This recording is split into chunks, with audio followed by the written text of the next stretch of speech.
Olá, você vai ver nesta edição do Câmara Rio Notícias. 3 anos após assassinato, a vereadora Marielle Franco recebe homenagem em frente à Câmara Municipal. Ninguém merece ser assassinado pelo que pensa, pelo que faz. Então, essa aqui é uma homenagem singela, mas muito simbólica, né? E mostrando que a Marielle, o pensamento dela e a possibilidade das pessoas divergirem democraticamente é eterna. É uma forma da gente estar presente, a Marielle está presente cada vez mais. Eu acho que é isso que ela trazia, é um simbolismo de trazer também muita esperança, além de uma força, né, de trabalho, né, de ativismo. Então, isso fortalece bastante a gente. Novo presidente do TRE toma posse. Procon Carioca realiza mutirão online para renegociação de dívidas. Não só o Procon Carioca, mas todos os Procons, através do fórum, definiram para esse ano, que é um ano com toda a dificuldade em decorrência, né, da pandemia, definiu como um esforço coletivo promover mutirões com relação ao endividamento, né? Não saia daí, a gente volta já. A gente começa essa edição do Câmara Rio Notícias falando sobre os 3 anos da morte da vereadora Marielle Franco. A Prefeitura inaugurou uma placa em homenagem à parlamentar em frente à Câmara Municipal. O presidente da casa, vereador Carlos Caiado, participou da solenidade. Vereadora Marielle Franco, mulher negra, favelada, LGBT e defensora dos direitos humanos, brutalmente assassinada em 14 de março de 2018. Por lutar por uma sociedade mais justa. A placa reúne todas as informações de um crime que, mesmo depois de 3 anos, ainda não foi solucionado. Eu acho que a Marielle, nesse momento de um Brasil tão polarizado, em que as pessoas transformam opiniões divergentes em ódios, né, essa homenagem aqui ela tem um simbolismo que eu quero, como prefeito do Rio, dar. Né, eu acho que essa cidade representa isso, de que a gente pode discordar, a gente pode divergir, mas a gente não pode perder a ternura, a gente não pode perder a empatia pelas pessoas, a gente não pode perder o respeito pelas pessoas. Então, essa placa nós também é um marco também, né, na história da Marielle, na história do Rio de Janeiro, porque era aqui, em frente que ela estava, né, atuando, fazendo seu trabalho dignamente. É como se essa placa, normalmente usada para identificar a localização de uma rua da cidade, marcasse o endereço de uma pergunta que nunca foi respondida. Quem mandou matar Marielle? A homenagem foi feita em frente à Câmara Municipal do Rio de Janeiro, na Cinelândia. Participaram da cerimônia a família da vereadora, amigos, políticos e autoridades, entre eles o presidente da Câmara Municipal do Rio, vereador Carlos Caiado. Nós estamos hoje, né, são 3 anos do assassinato da Marielle, de um assassinato brutal. Importante que a gente identifique quem foram os mandantes desse assassinato. E acho que aqui também é um símbolo de que a gente mostra, nesse momento de tanta divisão no país, né, a Marielle foi minha adversária política enquanto ela esteve na atividade política, mas a diferença de pensamento, de ideologia, de crença, de visão de mundo, não pode tirar da gente aquilo que é mais importante, né, que é o respeito ao próximo, que é o amor, que é o respeito aos direitos humanos.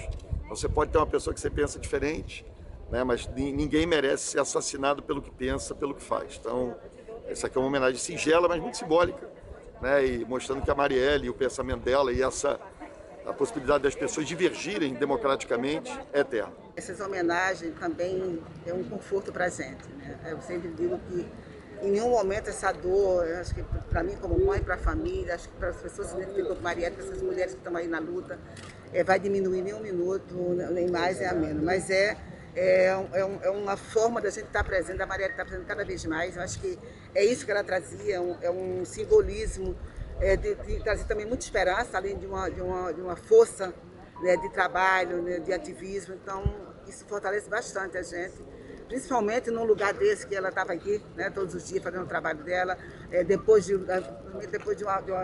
houve toda essa polêmica em relação a essa placa. Hoje a gente fica mais aliviado e é um símbolo também de dizer que Marielle está presente sempre aqui no Rio, em todos os lugares. Cada homenagem é muito importante, muito decisiva, como aqui na própria Câmara de Vereadores, né, todo mundo que sobe na tribuna para fazer um discurso, hoje sobe na tribuna Marielle Franco, né? Isso é importante. Essa perspectiva de manter essa memória viva é a forma que a gente tem e que nós, né, de fato, conseguimos de derrotar os assassinos de Marielle. Na fachada da Câmara Municipal do Rio de Janeiro, ou no imaginário de quem passa pelo local, a pergunta sem resposta significa angústia vivenciada desde que a vereadora Marielle Franco e o motorista Anderson Gomes foram mortos a tiros. A diretora da Anistia Internacional no Brasil disse que vai entregar um documento com 1 milhão de assinaturas pedindo providências ao governo do estado e ao Procurador-Geral de Justiça. É inadmissível que 3 anos depois a gente ainda não tenha a solução definitiva desse caso, a gente não tenha, por parte das autoridades do Rio de Janeiro e do Brasil, uma comunicação clara de que violências, ameaças e assassinatos de pessoas que lutam por justiça, por liberdade, por direitos, pela dignidade de quem mais precisa, gente como Marielle Franco, a gente não pode aceitar que as autoridades brasileiras não dêem uma resposta clara a essa tentativa de silenciamento. É o silenciamento de uma vereadora, a 5ª vereadora mais votada da cidade do Rio de Janeiro, assassinada em pleno exercício do mandato no centro da cidade do Rio de Janeiro. E eu estou sublinhando determinados detalhes para a gente continuar entendendo o descalabro dessa situação e o quão é inadmissível até agora não haver respostas consistentes. 3 anos é um tempo constrangedor para as autoridades brasileiras que ainda não deram aí, não encontraram a resposta de quem foi o mandante e qual o motivo desse caso que choca o mundo inteiro. Hoje, milhões de pessoas falam o nome da Mário, evocam sua luta, lembram sua trajetória, cobram por justiça para ela e para o Anderson, mas ainda assim as autoridades brasileiras têm aí um verdadeiro atestado de incompetência na resolução contra os defensores de direitos humanos e mulheres, né, e pessoas negras de todo o Brasil. O Brasil não pode ser o país da impunidade para esse tipo de crime. A gente não pode ser visto aí como exemplo de impunidade para esse tipo de crime. Então, nós sistematizamos em mais de 50 pontos esses marcos dos 3 anos de luta por justiça e da investigação do caso, que passam pela prisão dos executores, mas também pelas trocas do comando de investigação. Passam por 2 eleições no Brasil que certamente impactaram o rumo da investigação, né? E uma série de possíveis interferências que ainda a gente não tem concluída e com muitas respostas aí em aberto. Eu tive a honra e o privilégio de conviver com ela aqui logo no início. Eu tinha um projeto que eu estava dando entrada, ela também era um projeto que ela tinha muito interesse, que era a questão do mototáxi. Ela que é fruto de era uma moradora que nasceu numa comunidade, na comunidade da Maré. Então, nós tivemos ali uma parceria, de uma coautoria junto com ela, aprovamos e hoje é uma lei da cidade do Rio de Janeiro. Era uma vereadora que eu tive a oportunidade de aprender muito. Sem dúvida nenhuma, essa casa e a cidade do Rio de Janeiro perdeu uma grande guerreira, uma grande mulher. 2 homens foram presos. O sargento reformado da Polícia Militar, Rony Lessa, e o ex-PM Elcio de Queiroz, respectivamente, segundo a polícia, o autor dos disparos e quem dirigiu o carro usado no crime. Eles vão à júri popular, mas o julgamento não tem data marcada. As investigações estão com a Delegacia de Homicídios. O Ministério Público criou uma força-tarefa. Nossa posição continua sendo de cobrar, né, que as investigações avancem. A gente acha um absurdo, esse é um crime contra a democracia brasileira, não é um crime apenas que precisa ser solucionado por causa dos amigos, dos familiares, dos companheiros de partido de Marielle. A sociedade brasileira precisa exigir uma solução para esse crime. É um crime político, um assassinato político encomendado e, portanto, saber os mandantes do crime é essencial para que a gente possa responsabilizar não só responsabilizar esses mandantes, mas também evitar que esse tipo de coisa vire normalidade na história política brasileira. Não é possível que a gente aceite que uma pessoa já seja assassinada por conta de suas ideias, por conta daquilo que defende, né, por conta dos valores que defende. Isso é inadmissível em qualquer democracia. E aí o pessoal segue na luta e na cobrança para que as autoridades avancem com as investigações e consigam desvendar este assassinato tão absurdo, né? Vamos à agenda do Legislativo. A Comissão Permanente de Administração e Assuntos Ligados ao Servidor Público realiza reunião híbrida sobre o regime de previdência complementar do município. A participação da presidente do Preve-Rio, Melissa Garrido, está confirmada. A reunião vai ser às 11 horas da manhã na sala da presidência. Já às 2 horas da tarde, vai ocorrer a sessão plenária com transmissão pela TV aberta da Rio TV Câmara, no canal 10.3. O Tribunal Regional Eleitoral tem novo presidente. O repórter Renato Chapot acompanhou a solenidade e conta como foi. Entre as autoridades presentes estavam a vereadora Tânia Bastos, vice-presidente da Câmara Municipal do Rio, que representou o presidente Carlos Caiado, o senador Romário de Souza e o governador em exercício Cláudio Castro. Ele disse que o Rio passa por um tempo de reconstrução e destacou a tranquilidade das últimas eleições. O estado do Rio de Janeiro passa por um tempo de reconstrução. Toda a questão da intervenção federal, ela foi fundamental na área da segurança pública, para que nós pudéssemos reaprender toda a questão de logística, melhorar a nossa infraestrutura. E penso que o estado do Rio de Janeiro consegue, então, eterno presidente Cláudio Tavares, conseguimos, então, aprender nossos próprios erros, e essa última eleição foi a grande prova que dá, sim, para confiar nas nossas forças, dá para confiar na nossa estrutura, e foi uma eleição sem sobressalto, uma eleição tranquila. A cerimônia começou com as posses do desembargador Elton Martinez Carvalho Leme e do juiz Afonso Henrique Barbosa, como membros efetivos do colegiado do Tribunal Regional Eleitoral do Rio. Pela Constituição de 1988, só os 2 membros titulares do tribunal que ocupam as vagas destinadas aos desembargadores estaduais podem concorrer à presidência do TRE. Assim, os candidatos foram o então vice-presidente e corregedor do TRE, Cláudio Luiz Braga Delorto, e o desembargador Elton Martinez Carvalho Leme, que desistiu da candidatura. Dessa forma, Cláudio Luiz Delorto foi eleito por aclamação o novo presidente do Tribunal Regional Eleitoral do Estado. Bem e fielmente desempenhar os deveres de meu cargo, cumprindo e fazendo cumprir a Constituição Federal e as leis. Elton Martinez Leme é o novo vice-presidente e corregedor eleitoral do TRE. E você vai assistir no próximo bloco. Procon Carioca realiza mutirão online na semana que marca o Dia do Consumidor.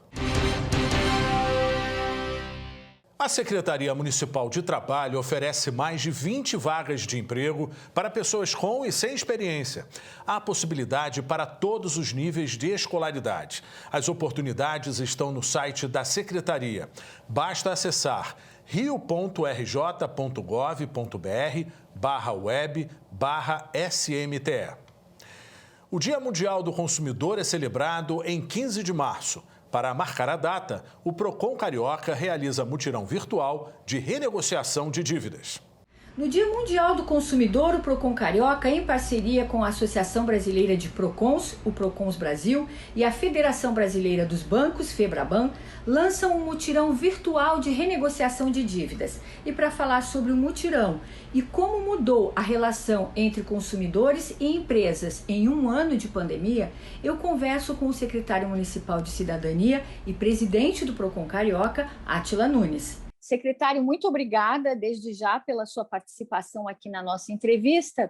E eu gostaria de saber o objetivo e de que forma as pessoas podem participar do mutirão virtual de renegociação das dívidas. Nós estamos iniciando hoje, dia 15 de março, é o Dia Mundial, de Defesa do Consumidor, o Dia do Consumidor, é um marco para todos. E o Procon, não só o Procon Carioca, mas todos os Procons, através do fórum, definiram para esse ano, que é um ano com toda a dificuldade em decorrência da pandemia, definiu como um esforço coletivo promover mutirões com relação ao endividamento, ou seja, para tentar possibilitar um acordo entre o consumidor e entidades financeiras, as instituições financeiras, para que possa chegar a uma possibilidade de parcelamento com relação a quem está negativado, ou seja, uma série de problemas, e com isso conseguir que o consumidor possa regularizar seus débitos de uma forma viável,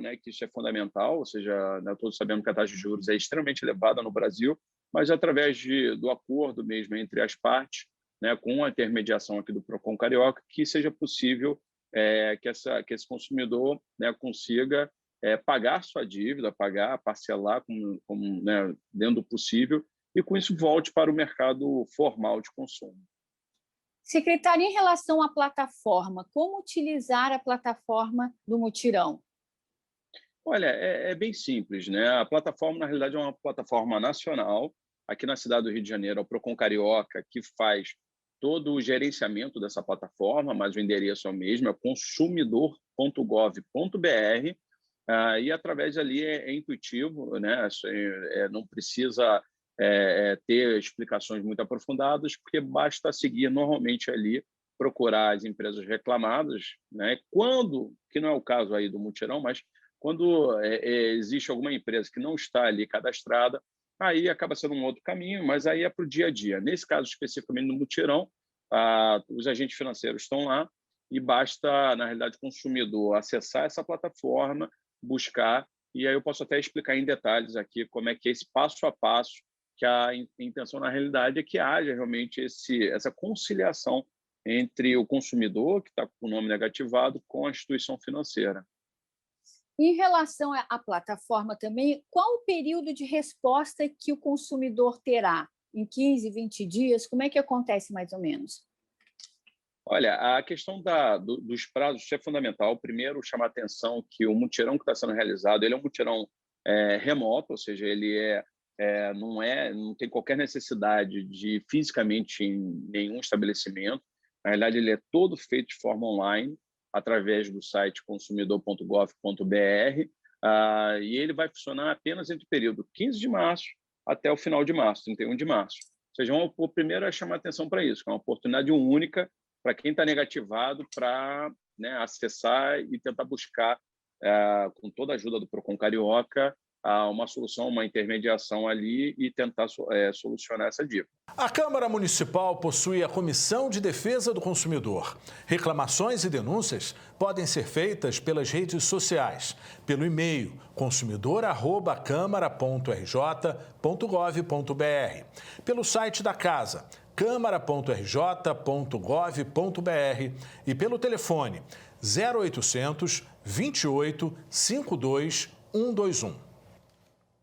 A Secretaria de Ordem Pública fechou 125 estabelecimentos no final de semana. Até o momento, foram 2.300 autuações pelo descumprimento do decreto que impõe medidas restritivas na cidade. Pela segunda semana consecutiva, a Secretaria de Ordem Pública permanece nas ruas, fiscalizando se o decreto que determina medidas restritivas em toda a cidade está sendo cumprido. Só nesse final de semana foram fechadas 125 lojas, aplicadas 57 multas a bares, restaurantes e ambulantes. No total, foram registradas 2.303 ações. As fiscalizações foram realizadas pela Secretaria de Ordem Pública, em conjunto com a Guarda Municipal, Instituto de Vigilância Sanitária e apoio da Polícia Militar. Os comboios percorreram bairros da Zona Sul e pontes da Barra da Tijuca, Recreio, Praia da Reserva, Praia da Macumba, Campo Grande e Bangu. A população pode denunciar aglomerações pelo telefone 1746. De acordo com o decreto, até o dia 22 de março está proibida a permanência de pessoas nas ruas entre 11 horas da noite e 5 horas da manhã. Bares, quiosques e restaurantes podem funcionar até às 9 horas da noite. E o Câmara Rio Notícias de hoje fica por aqui. Acompanhe a nossa programação nas redes sociais. A Rio TV Câmara está no YouTube, no Facebook, no Instagram e também no Twitter. Obrigado pela companhia.